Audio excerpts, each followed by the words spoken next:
Hi everyone, happy January 3rd. So what a weird kind of day. China landed on the moon, and apparently the object that's farthest from our solar system looks like a snowman, which is actually kind of cool that there is something that could go out that far. So that's kind of neat, not really necessarily an act of kindness, but something's pretty interesting. Also, I find it a little concerning that people are being warned from Netflix not to do the Bird Box challenge. I haven't seen that show yet, but I think wearing a blindfold and trying to navigate your surroundings may not always be the smartest thing, but anyways. So I have three stories today.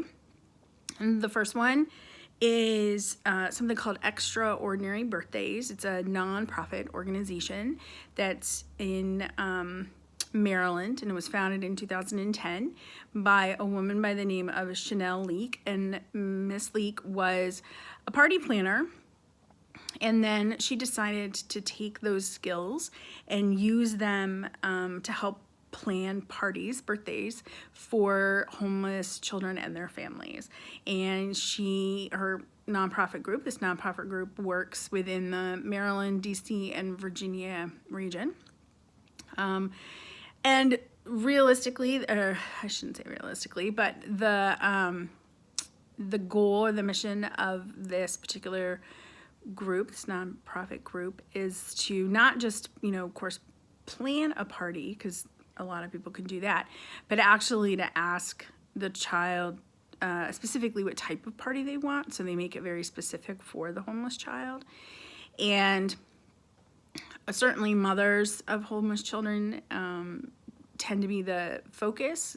Obviously they would know their children the best, but many of these families live in shelters, and homeless shelters tend to be pretty institutionalized, so they can't really throw a party sometimes at all, or even one very specific to the child.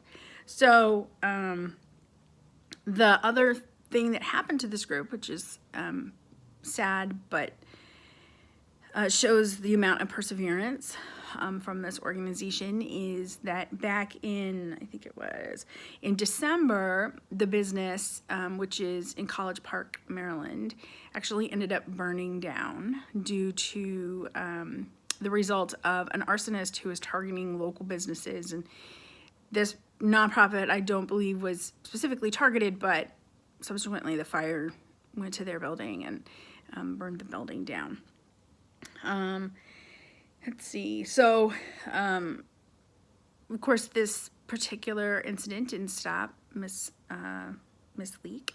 And in the article that I read, where I found this information, it says the goal is beyond offering homeless families an afternoon, but also offering joy to these families. Beyond that, it instills a sense of empowerment in families that exist in an environment out of their control, or largely out of their control, especially for mothers, again, living in a homeless shelter.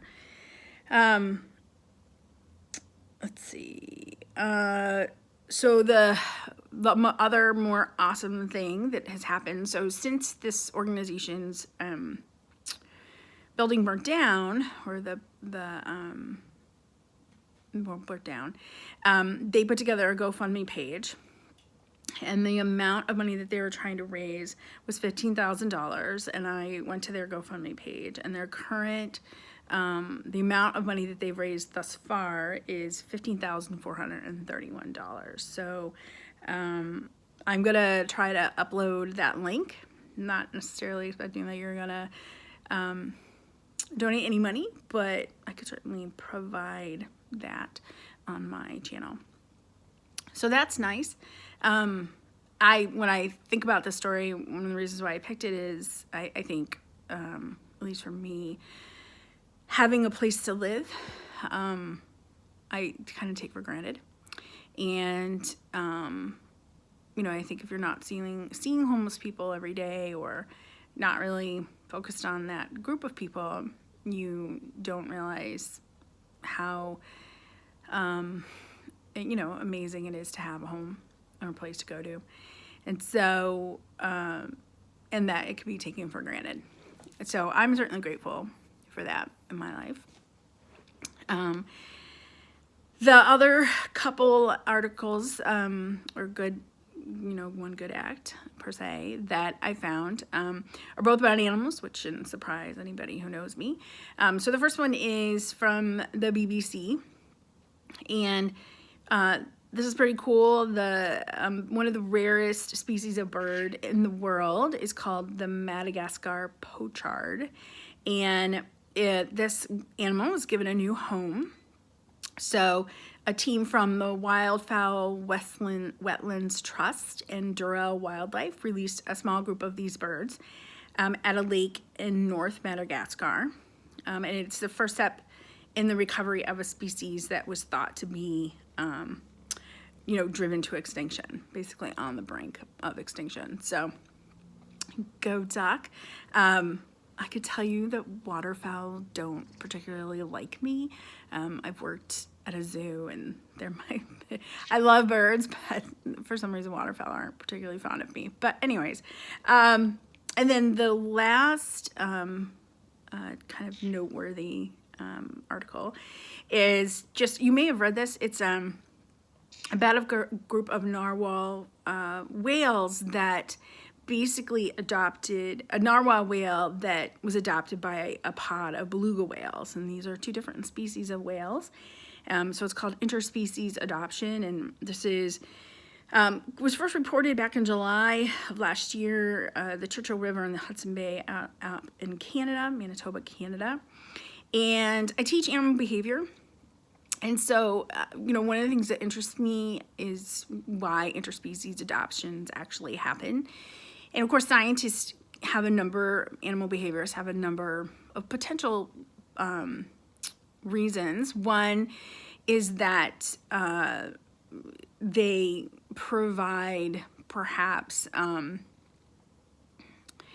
especially if it's like a kin, so there's a genetic aspect in terms of that, and a couple other reasons. But what I found interesting about this article that spoke about the whale adoption is that they can't really, especially with interspecies, specifically different species, it's hard for scientists to know really why the adoption occurs, because the beluga whales don't get anything from the narwhal whale, so they can't pass on their own genes, which is one of the things that animal behaviorists think about.